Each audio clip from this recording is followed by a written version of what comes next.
How is everybody doing? And today I'm going to be talking about my top 10 favorite movies of 2024, otherwise known as the top 10 best movies of 2024.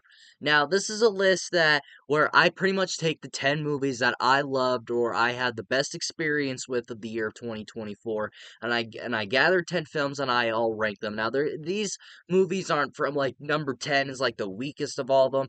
It's more of like these are just 10 movies that I watch. And if anything besides like my top 3, you can kind of shift these movies around. They're all great, but my top 3 is kind of like the main 3 movies that I generally loved of the year of 2024. So the all the other movies you can really switch around if anything. And yes, I know I am very late to this video. Said about a week ago that I tried to get this video out the day after my worst of the year, but time has been a pain in the ass lately. School's come back and yada yada yada. I had semester finals and stuff like that. All went good. But yeah, I'm very late to this video. But hey, Oscar nominations and stuff came out today, so it all works out. Coming in at number 10. Now, this is a movie that actually kind of snuck its way onto this list at like the very last second when I was making the list. Like, when I was making the list, this was a movie that kind of snuck its way on there. And so, coming in at number 10 is going to be Nosferatu.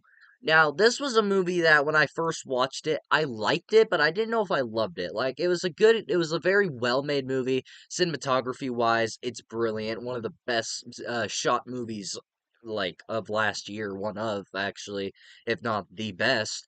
And it was a movie that I thought was pretty good. Like I thought it was very well made, cinematography wise, performance wise, visually wise. Uh, Bill Skarsgård's performance as Nosferatu was great, but I didn't know if I loved it. But the more I thought about the movie, the more I seemed to like the movie, and the more I kind of gained to love the film. And like about a week or so ago, I decided to go ahead and rewatch it. I went to my theater because they are still playing it. I went to my theater and I decided to watch it again because this was a movie that I felt needed that second experience.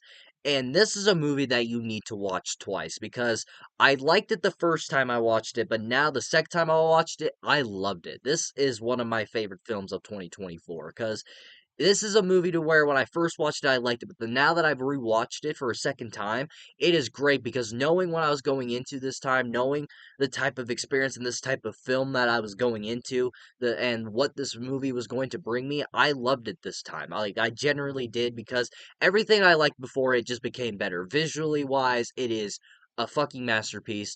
Cinematography wise, it is even better. Performance wise, as always, is great, and just the costume design, set designs of how they bring the early 1800s Germany to life was brilliant. Bill Skarsgård, what hasn't been said about him at this point in his role of this, which I would probably contend this is his best horror role that he has done. Sorry, Pennywise. But yeah, he is just unrecognizable in this film. He is unrecognizable in that outfit because like recent like behind the scenes stuff came out of like of the crew getting him ready to go on set with all the makeup on, and just hearing him talk normally with all of that makeup on is just like, dude, he is unrecognizable. And that voice that he gives have I been calling him Nosferatu? His name is Orlok. Jesus Christ. But yeah, but the voice that he's given Orlok, like he Bill Skarsgård as Orlok in this movie is perfection. I loved him in this movie, and if there was ever a horror academy, I feel he should be nominated because he was fucking amazing in this movie. So yeah, Nosferatu. That second experience definitely helped me out, and it snuck up into my top 10 of the year. So that just shows how much I enjoyed it. So yeah, Nosferatu. It was one of my favorite movies of the year. All right, get ready to hate me because my number 9 is going to be Dune Part 2. Just be happy it made it on the list. Now, this is a movie that I will contend that this movie is not for everybody. This is a movie to where I feel you need to like this certain subgenre of film that's sci-fi like era if you like Star Wars, if you like Star Trek or whatever. This is their type of movie and I like Star Wars, so obviously I enjoy the Dune movies. But this was a movie when it came out, I liked it. I thought it was good. Very well made, and it was a good movie, and inevitably it was going to make my top 10 of the year because looking at the movie quality wise, it is very good. But I do not love this movie. And to see that it didn't get a whole bunch of Oscar nominations, I'm not completely bummed about because that's just what happens when you make sequels. Sequels don't get as nominated as the first film does every time. Like, sure, this movie got nominated and a lot of sequels have been nominated for Best Picture, but like Dune, I knew when they made a sequel, I wasn't going to get that Oscar nomination buzz, I felt, because I just had that feeling in my gut. I'm like, I guarantee you it's not going to. The Academy is an idiot. And I was proven right. But yeah, but moving from that, this is a movie that either you think you love it, or there's only two sides to Dune Part 2. One side is the negative side, pretty much. Any If you don't love it, then you pretty much hate it. Or there's the side, the people that love Dune Part 2 and think it's the second coming of Christ. I guess I'm just a person that thinks it's good, and I'm on the side that where everybody hates it. But I like this movie. I think the movie is very well made. I do think it's a very damn good sequel to Dune. Zendaya gives one of her best performances I've ever seen. You'll see her again on this list. And just, it's a very well made movie. Dennis Villian, I don't know how you pronounce his name correctly, please forgive me. He's great. He is a great director. He's done a great job with this series so far. I am excited for Dune Messiah and all that, but this was a movie that where I just felt it's a bit overrated and it's a bit overloved, to where I actually prefer Dune Part 1, because since now this movie exists, Dune Part 1 looks better in my mind. And this movie ends on the same note as that first one did, to where it ends on a cliffhanger and it ends setting up the next one. And I didn't really know that. I didn't know there was other Dune books, and apparently this one is adapting the first one. I did not know that. Excuse me. I did not know that. So I did not know there was going to be a third movie going to be made. I didn't know there was a Dune Messiah. I didn't know how many Dune books there were. So this movie leaves yet again on another cliffhanger, setting up Dune Messiah, which we are going to be getting next year. God, it's scary to say 2026 is next year. But yeah, sure, but like me not knowing that, it kind of bummed me out. It kind of ruined the experience a bit for me. I do feel like Nosferatu, this does deserve a second viewing. I have not watched it since it came out in theaters, so maybe that's the reason it's so low. But yeah, Dune Part 2, it made my top 10 of the year. It is one of my favorite films of the year. But I feel, again, needs that second viewing experience, and I am excited for Dune Messiah. Coming in at number 8, this is actually surprising to me that this made my top 10, because at the beginning of the year, I did not even expect this to make like my top 20, and that is Inside Out 2. Now, I love that first movie. I think that is a very good animated movie. I think that is one of Disney's best films of the last 10 years. I think that's arguably Pixar's best movie they've come out the last few years. Sue me. I love Coco, but I prefer Inside Out. But yeah, this was a movie when they announced it. I was like, it's kind of too late, guys. By the time this movie comes out, it's going to be 10 years since that first one came out. I don't think a lot of people will be interested. Proven wrong there immediately. Like, sure, it might be fun. It might be a cute kids movie, but I don't think it'll be very good. You guys took 10 years to make this movie. I don't know if it's going to be very good. You kind of missed your point. You kind of missed your mark when the first one came out, because that was a huge hit.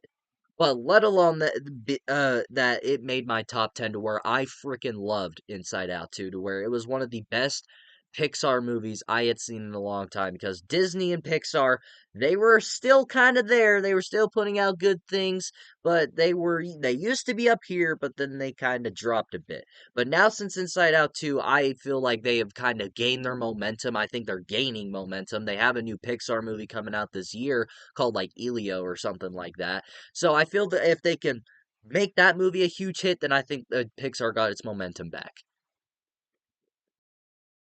And what I love about Inside Out 2, and why I kind of feel like this is one of my favorite movies of the year, well, actually, I do think it is one of my favorite movies of the year, is the message that it has in this film. Because the first Inside Out focused on a young Riley, kind of like a Riley kind of going through a lot of emotions, because she had just moved for the first time. She had just moved away from her hometown for the first time. She left all of her friends, and she has to start a new life in this new town.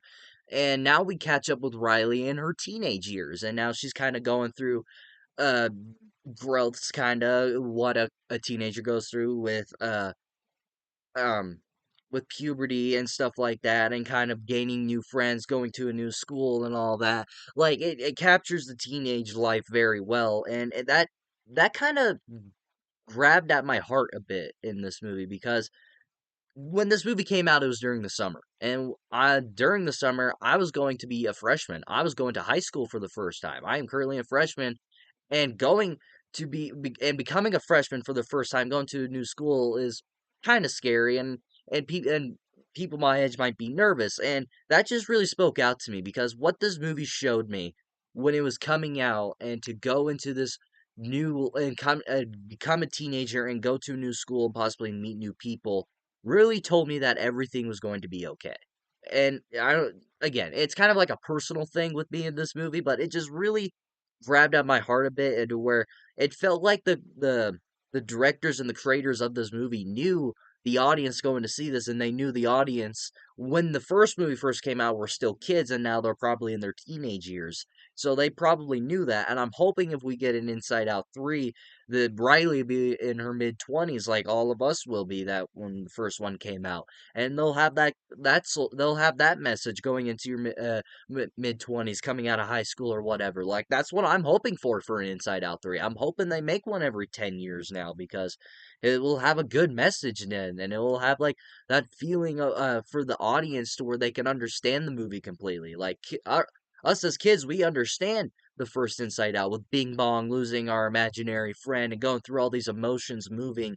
And then Inside Out 2 does that good point of talking about your emotions going into your teenage years and going into high school. Both of those movies do a good job of capturing childhood pretty much. And I'm hoping if they make a third one, it'll do that for adulthood. But overall, Inside Out 2 is just a lot of fun. It has those emotions to where it can be funny and it could also be sad. I also love the new emotions with anxiety and depression, stuff like that. They're a lot of fun. Anxiety is just a lot of fun because she's voiced by Maya Hawke and she's just fun to watch. So yeah, Inside Out 2, it's surprising made my top 10 of the year, but I'm very glad it did. And when we get Inside Out 3, I'm going to be over the roof excited, I feel. Coming in at number 7 is going to be Kingdom of the Planet of the Apes. Now, I love the Planet of the Apes series. I don't adore or love the original Planet of the Apes movies from the 70s. I like the first one, but the other ones are like okay because they don't.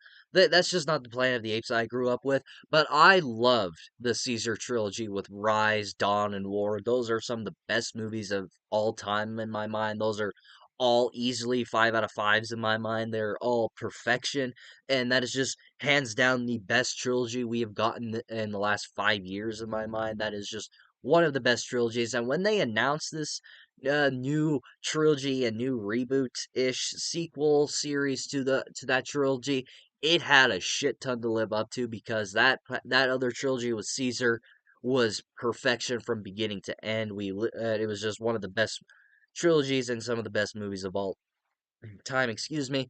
So, yeah, this movie had a lot to live up to, but it showed, because this is a great follow-up to that trilogy with one of the best movie characters in my mind with Caesar, and just a great trilogy that was that Planet of the Apes trilogy. So, King of the Planet of the Apes absolutely lived up to it, I feel. It is nowhere near as good as those past three movies, but it is a damn good setup for a new trilogy, because this is a setup to a new trilogy, and it definitely shows that. I feel once we get the other two movies, this would have been higher, and when I do my ranking again of the Planet of the Apes films, this definitely will probably climb up that list, but it already is pretty far on that list.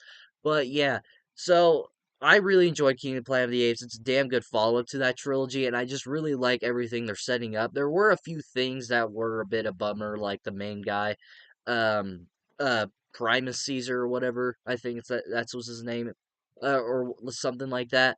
Like, he's a cool villain, but he's barely on screen, and all of his scenes are pretty much showed in the advertisement alone. But yeah, and I just really enjoy what they're setting up here, and this is my vote for best visual effects of 2024. I saw it got nominated. If it doesn't win, then the Academy is an idiot. So yeah, King of the Planet of the Apes, it definitely lived up to what that past trilogy was being. Nowhere near as close as good, nowhere near as close. But yeah, it was a damn good follow-up. It's a damn good sequel, and I'm really excited to see where this new trilogy of Planet of the Apes will go. Coming in at number 6 is going to be Challengers. This was one of my most anticipated movies of the year last year. I just forgot to put it on the list because I kind of forgot it was coming out of 2024. Now, this was a movie that had a lot of hype around it when it was first coming out because I believe it was supposed to come out in 2023, something like that. I think it was supposed to come out around 2023. I think it was supposed to come out in like November or something. I believe the Hollywood strike pretty much delayed the entire movie, and that movie got delayed. I kind of forgot it was coming out because all everybody knew as it was that scene. Obviously, it was the poor Tom Holland movie, pretty much when it was first coming out.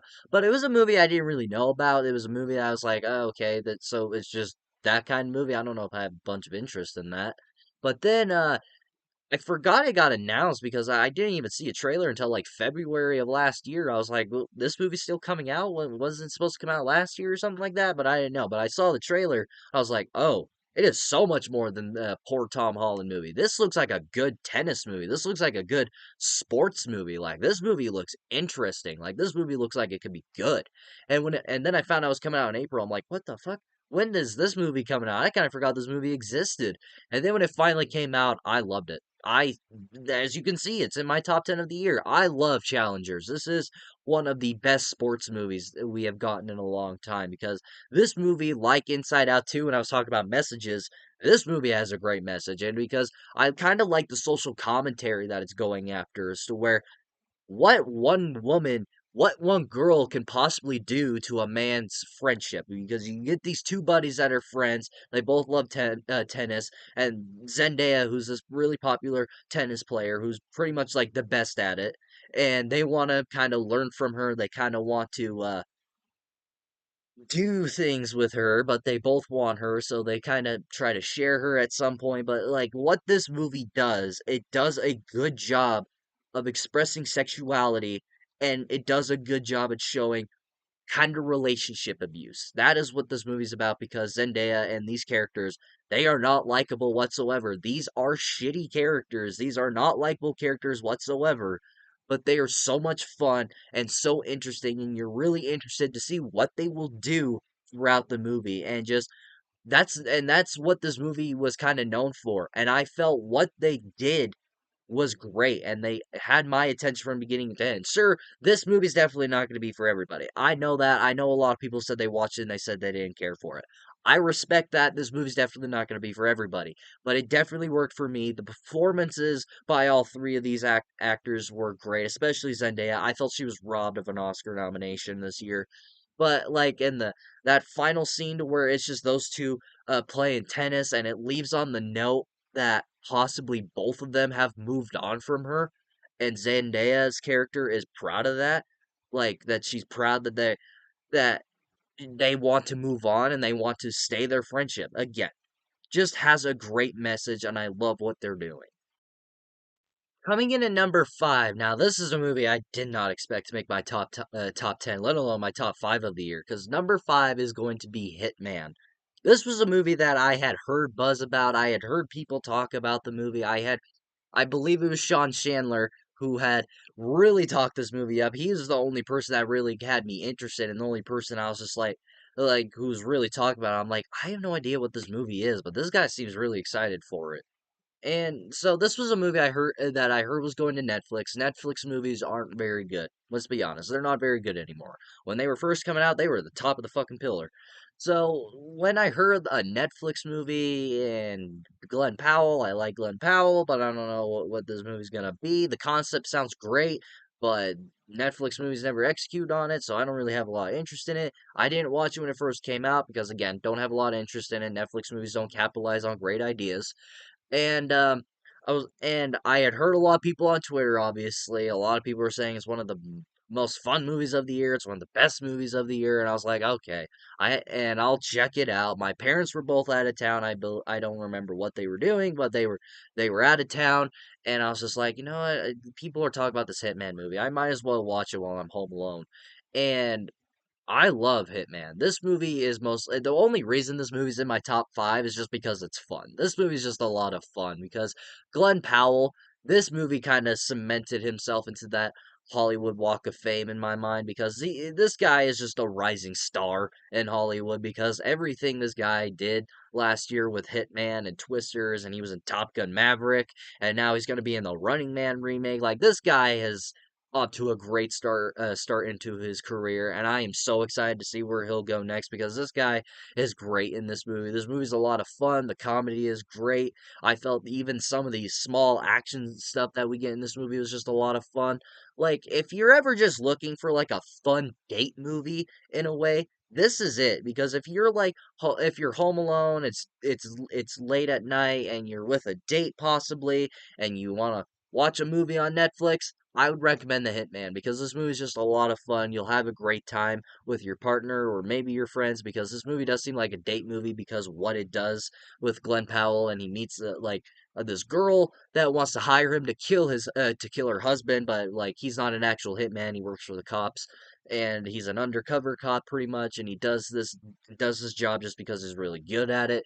And this woman who wants him to kill her husband, and they kind of start talking, and they start dating and stuff like that. Again, the movie's just a lot of fun. I really enjoyed Hitman, and I'm more surprised that a Netflix movie made my top 10 of the year. Well, actually, last year, The Killer made my top 10 of the year. But that's just because that was a David Fincher movie. Coming in at number four. Now, this is I guess it's a movie. It's considered a movie, so I knew I was gonna have it in my top 10, no matter what. And this is a movie to where it's very rare where you see a movie ever like this on my channel, on a top 10 of the year. Because my number four is Bray Wyatt becoming immortal. Now, technically, this is a documentary, but it's a biography, and so it's a film. Technically, it technically is a film, so I'm going to include it. And it's one of my favorites of the year because of how personal it is to me. Now, for those of you who don't know me or who are now just discovering my channel, I am a huge WWE fan. I grew up with wrestling. It has been one of my favorite things in the world, and I fell off of it for a few years, but then I got back onto the train about 2 years ago now. But one of my favorite wrestlers when I would watch WWE programming was Bray Wyatt, aka Wyndham Rotunda. Now, and unfortunately, August of 2023, it was announced that he had a heart attack and unfortunately passed away. And that really broke my heart. And I very rarely cry over a celebrity's death. That was one of them. That was one of the celebrity deaths where I literally broke down crying and heartbroken over because I was in complete shock. I was in denial. I had so many emotions going on when I heard that one of my favorite wrestlers and the wrestler who pretty much kept me watching WWE programming in the god awful year that was 2019. If you're a wrestling fan, you'll understand. That era was terrible. He was the only part of 2019 wrestling to where I just kept tuning in just to see him because he was amazing. He was so much fun to watch with the character of the Fiend. And then he came back as this Uncle Howdy character for a bit. And of course, they couldn't really continue that character because he passed away. And so I didn't know what to do because, again, state of denial. And I had a lot of emotions going on. And then they announced a Bray Wyatt documentary. And that was a film I knew I was going to watch. And this movie, I don't really know how to talk about it because, again, it's just a documentary on his life. But I really thought it was a damn good film going through Bray Wyatt's life and going through his journey in the WWE and going through this journey of kind of creating the Fiend character, kind of creating Uncle Howdy, how he got into WWE and how much passion he had for it, how much people loved him in the company. So yeah, it was probably the most emotional film I had watched all year because when they talk about when people first found out he passed away, I again broke down crying because it was one of the most heartbreaking things to watch all year in my mind. So yeah, Bray Wyatt becoming immortal. It is technically a film, and it is my number four. Coming in at number three. Now this is a movie that again came out of nowhere, and that is Heretic. Heretic is one of the biggest surprises of the year, and just one of the best made films and the best written movie of the year. Heretic is such a great movie. I've talked about it ad nauseum. I don't really want to talk about it anymore because I don't want to spoil it for people. So all I will say is this: Heretic is a movie where you literally only have three people. There's only three characters in this movie. A movie only that has three characters and that sits in a room and talks about religion for 90 minutes made my number three of the year. That tells you how good it is because it is greatly written, it is greatly performed, it is greatly directed, it is so clever with its decisions. Hugh Grant, horror actor of the year in my mind. I have not seen The Substance, so maybe I could be completely wrong. But yeah, Heretic is just one of the best made movies of the year. I think this is the best made movie of the year in my mind. It's definitely the best made horror movie, which I felt this movie was snubbed at the Oscars because holy shit, it deserved it. So all it is that it's Hugh Grant talking to these two girls who are pretty much Jehovah's Witnesses, and he tests their faith in God, and he tests their faith in if they believe in him. He kind of tests them if they still believe, or if they don't believe. He tries to get them to not believe in God, pretty much. Excuse me. And I'm not an overly religious man, but this movie will question your faith in God, I believe. Now, I'm not religious. I can't really say that. I can't really speak for people. But this movie feels that if you kind of question religion, then don't watch this movie because then you're just going to question it more. But yeah, Heretic, it is one of the best movies of the year. It is one of my favorite films of the year. Hugh Grant, one of the best performances ever. Written beautifully. There are literally points to where you think it's going to go left. It pulls the rug out right from under you and it goes right. Like, it is not afraid to do shit. Coming in at number two. Now, when it comes to top 10 movies of the year, when it comes to favorite movies of the year, it doesn't necessarily mean what is the best made movie of the year, the best written movie of the year, like I just talked about with Heretic, the best performances ever. Like, sure, when you think best of 2024, people are gonna think like they're gonna gather like the best made movies of the year and they're gonna put them in the top 10. But not necessarily because some movies that are your favorites of the year aren't necessarily the best made movies. It sometimes comes down to what movies you had the most fun experience with. That being said, my number two is Deadpool and Wolverine. Deadpool and Wolverine is the most fun movie of 2024 because this movie is everything I was hoping it would be and better because Deadpool and Wolverine was my most anticipated movie of last year. I love Deadpool, and when they announced Hugh Jackman coming back as Wolverine, I was nervous, but yet again, I couldn't help but be excited seeing Hugh Jackman as Wolverine, especially in the final comic book accurate costume just made me so freaking happy. I loved everything about Deadpool and Wolverine. The humor was amazing. Action was so much fun to watch. And the little cameos, well, you can't even really call them cameos because the characters have big parts in the movie were great with seeing Wesley Snipes finally come back as Blade. We got Wesley Snipes as Blade before we even got an MCU Blade. I'm just saying it. Just saying it. It happens. Just give Wesley Snipe his Blade movie. Have him beat the MCU Blade. I don't make the rules, but I think a lot of people would like it. I would like that. I want to see that. So yeah, seeing those cameos and not making it a cameo fest movie that like these other multiverse movies like to do. But yeah, Deadpool and Wolverine was just the movie I had the most fun with, and it was easily the best comic book movie of the year, which not a high bar seeing of all the shit that came out this year. But yeah, Deadpool and Wolverine was the most fun I had at the theater this of all last year. I freaking loved it, and it comes in at my number two, and it came close to my number one, but coming in at my number one, and it's gonna shock a lot of people. My favorite movie of 2024 was Madam Web. I know, I've been negative on this movie all year, and I'm kidding. You really think I'm gonna put that shitty fucking movie at my number one? Get out of here, I have standards. But truly, my number one is Alien Romulus. Not kidding. My favorite movie of 2024 was Alien Romulus. I loved this movie. This was literally the movie, while I was watching it in the theater, I did not want it to end. I seriously was sitting there the entire time like, I don't want it to end. I want more. I want it to keep going. I'm not done, dude. And the time it was over, I'm like, I want more. Where's the sequel? Right now, give it, give me. I'm like a baby with a bottle. I'm like, I want more. Give it. Like, I loved it. And yes, sure, I can understand why some people don't like it. It's nostalgia bait. It has nothing new to offer. All it is nostalgia. It's taking lines from the other ones. Well, I guess I'm just a little nostalgic whore because I fell for all of it. And I cannot wait for Alien Romulus 2 or whatever they decide to title it. But Alien Romulus was my favorite movie of the year. It was my favorite horror movie of the year. And when I did my Alien ranking, I said this movie was better than the original Alien.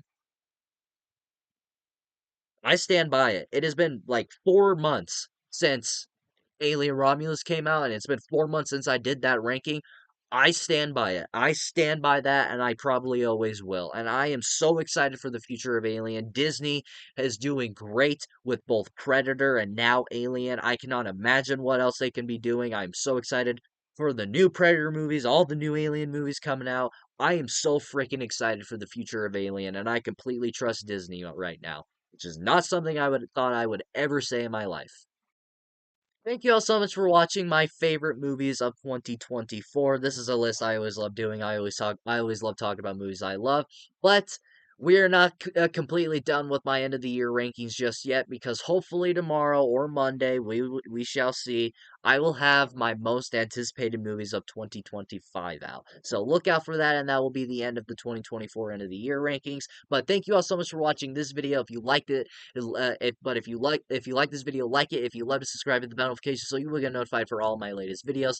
And of course, until my next video, I'll see you all next time.